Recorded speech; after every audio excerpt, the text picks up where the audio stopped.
Hello and thanks for stopping by. This is Call of Duty World at War, Final Fronts, for the PlayStation 2, released by Activision in 2008. This was the last Call of Duty game that was made for the PlayStation 2, and for some perspective, this game came out in 2008, and the PlayStation 3 was released in 2006, so we're talking, this is the PS2 being on the decline for 2 years. Now, there were other versions of this game that were made for other systems, and they were dealt with different. There's a Call of Duty World at War for Windows, there's one for PS3, and there's one for the Xbox 360. These games are all actually different, even though they have similar titles, and those were made by Treyarch. This port was made by Rebellion. Now, there are definite differences between the two. Graphics are fine here for a PS2 game, but they're certainly less than what you'd find on PlayStation 3 and PC. Also, there's no online multiplayer for this PS2 game. I think the thing that stands out the most, at the start of this game anyway, the initial load time just seems long to me. I know this is a PS2 game, and you expect load times, but here, starting up and running into the game and actually getting started, it just seems longer than I would expect. This was also the end of the PS2 life cycle, and usually when you get to the end of a system's life cycle, the games start to get really good and efficient, because programmers have been developing in the language for a while. It just seems like this should be a little faster. Maybe I'm being too critical, but it just seems really low to start. Kiefer Sutherland actually offers some voice acting in this one, which is nice. I actually think it might be the same audio footage that was used in the other versions of the game, and they probably reused it here. So this is Call of Duty. This is a first-person shooter. This one is set near the end of World War II. You cycle through a bunch of missions as a soldier. You change the character you play a few times, depending where you are in the game. This is not uncommon to Call of Duty games.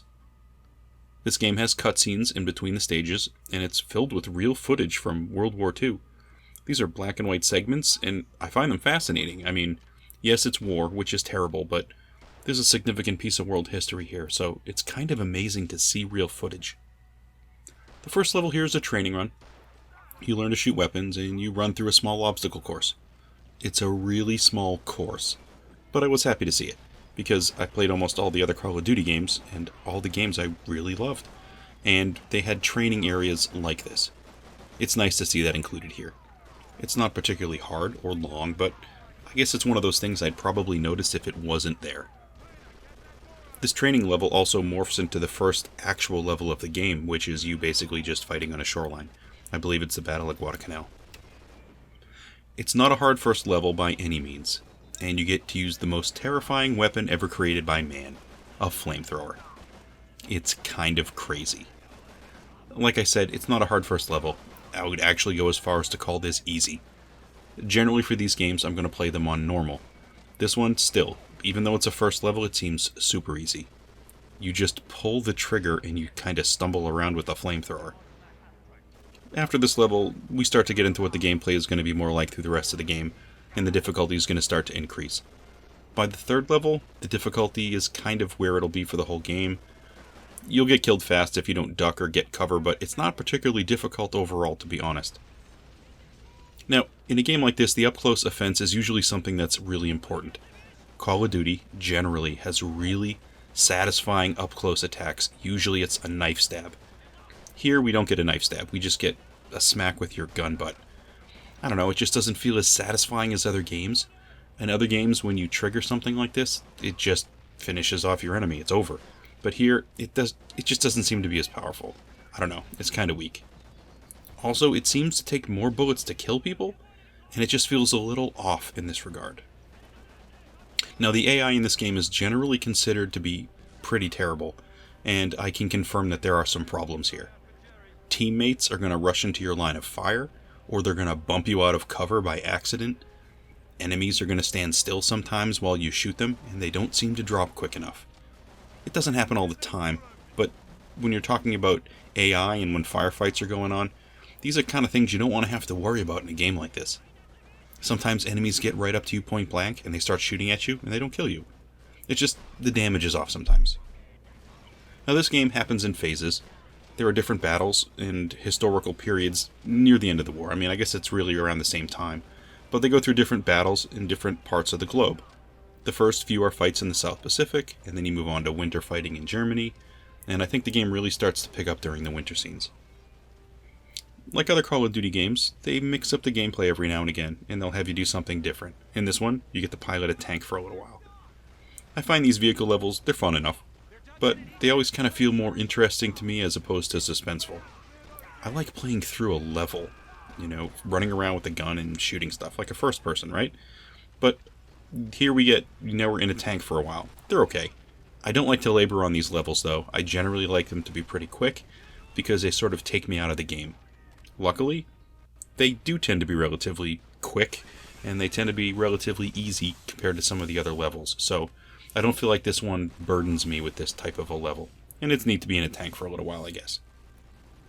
I think overall a game like this needs to have weapons that are responsive, and you need to like the weapons you're playing with.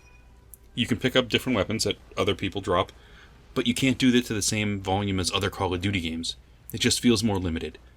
In other games, you can pick up probably 40 or 50 different weapons sometimes. Here, I would be surprised if it's more than 10. In Call of Duty Modern Warfare, for instance, the guns you start out with, first of all, are great coming out of the gates. Sometimes I don't even want to change them because they feel so good when you shoot them. But here, almost immediately on every level, I kind of find myself looking to see if I can find a better weapon to switch to. It also seems to me in this game, some of the little details were really overlooked. Once you start a game, you should be prompted to load your save game first. That seems so basic to me. Here, by default, when the game boots up, after I click, first of all, too many buttons to get me through to the start screen, by default it leaves the cursor on Start a New Game. There's only one useful time you can have that, or you should have that selected, in the entire life cycle that you have while you're running the game. Only the very first time you load the game. Once it's loaded, by default after that first load, it should automatically know and should just jump to, do you want to continue your game? Especially after I've watched these screens, and I've sat through a long load screen, and as that game is booting, twice you read text that says, I'm reading your memory card for save game information. It knows I have save game information, but it always assumes I want to start over fresh, and basically erase my save game. Weird, that's all. Another weird thing. When you jump on a machine gun in this game, when you pull the trigger, it never overheats, it never runs out of ammunition, you never have to stop. When you ride a tank, you never run out of shots. Flamethrowers, they last forever. I'm from the camp that everything should have a limit unless you're explicitly playing on easy. There are also little glitches that pop up here and there. I ran too fast ahead in a few instances in one or two places, and once I think I glitched the level. They stopped shooting at me, and I couldn't shoot anyone. I also get frustrated sometimes when I get to an area where I can't climb like a small pile of dirt in front of me. A level where it's clearly not a physical challenge, and even getting over that amount of dirt isn't going to really do much for me, but the area just forces me into a smaller zone, and it seems to have no good reason. Here's the thing, too. The last level of the game, the last level I played, the last of the entire game, it was either glitched because of me running too far ahead, or maybe coming out of the gates, it's just broken by itself, or partially broken anyway. In this level, I watched enemies run in place. My soldier pals, I could hear them talking through the level, but they never appeared. And it wasn't once either. It wasn't like I went to it once and then it reset and it was working correctly. I got in there, I died a bunch of times, and I beat the level. My pals never showed up, they kept talking. I watched characters glitch in place. It was just a glitchy last level.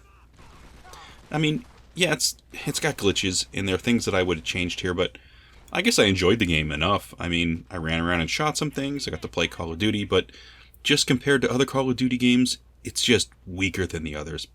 For sure. It just feels less responsive, the weapons maybe feel a little weaker than they should be, and the graphics, although they're pretty good for a PS2, I guess, compared to PS3 and other systems, maybe they're not so good. And I know this game had other iterations on other systems. They were different on those systems. They were basically a different game with almost the same name. This one, honestly, it has no real story. When we talk about other Call of Duty games, they usually have some serious story chops that are threading their way throughout the game. This one just has a series of battles, one after the other. Also, when I decided to make a video on this game, and I sat down and started playing it, it really wasn't very long. I beat this game, and I think I would be surprised if it took me more than 6 hours to beat this game. And I played it over 2 different days. Maybe 6 hours? I don't know, it just felt short. Anyway, I think I'm going to have to go give the PC version another try and compare the two, because I recall playing the PC version of the game and loving it. This one, I think it was just a truncated version. I know it was made by a different studio. I don't know, it feels short. I wish it had some more of a story to it. I guess I just wanted more out of this game. I'm a huge fan of the Call of Duty games. This one just seems to be pretty low on the list right now. Well, that's all I have today for Call of Duty World at War Final Fronts for the PlayStation 2. Thanks for stopping by to watch, and I'll catch you on another video.